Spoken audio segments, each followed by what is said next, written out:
सगळ्यांना माहित आहे की परभणीचे भूमिपुत्र माननीय रामरावजी वडकुते साहेब यांची नुकतीच राज्यसभेवरती निवड झालेली आहे। खरं तर परभणीचा भूमिपुत्र देशाच्या सर्वोच्च सभागृहामध्ये गेला याचा आपल्याला परभणीकरांना एक परभणीकर म्हणून रास्त सार्थ अभिमान या ठिकाणी आहे।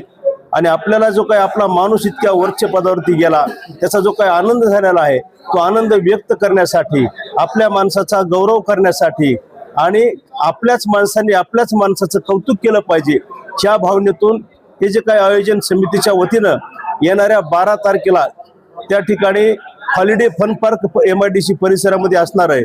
त्या ठिकाणी सायंकाळी 6 वाजता भव्य नागरिक सत्कार त्या ठिकाणी आयोजित केलेला आहे। आणि हा नागरिक सत्कार आयोजित करताना सगळ्या पक्षाच्या नेत्यांना या ठिकाणी आपण विनंती त्या ठिकाणी पाचारण केलेले चीफ गेस्ट म्हणून। आणि जी काही आमची संयोजन समिती आहे ती संयोजन समितीमध्ये सुद्धा आम्ही सगळ्या पक्षाच्या लोकांना सोबत घेतलेला आहे।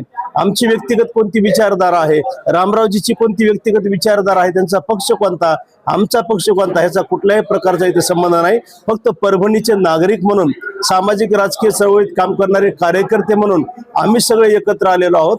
आणि ह्या सगळ्यांच्या सहकार्यातून त्या ठिकाणी हा भव्य नागरिक सत्कार सोहळा होणार आहे। आमची भावना फक्त आपल्या माणसाचा गणगौरव करणे हे तर आहेच, परंतु त्यानंतर पुन्हा आपण ज्या प्रश्नासाठी परभणीतल्या प्रश्नाबद्दल आपण जे काही कायम या ठिकाणी निराशावादी बोलतो, कदाचित आपल्याला आपला माणूस उच्च सभागृहात गेल्यामुळं हे जे काही आमच्या परभणीचे प्रश्न आहेत काही ते प्रश्न त्यांच्या माध्यमातून काही पदरामध्ये पाडून घेता येतील।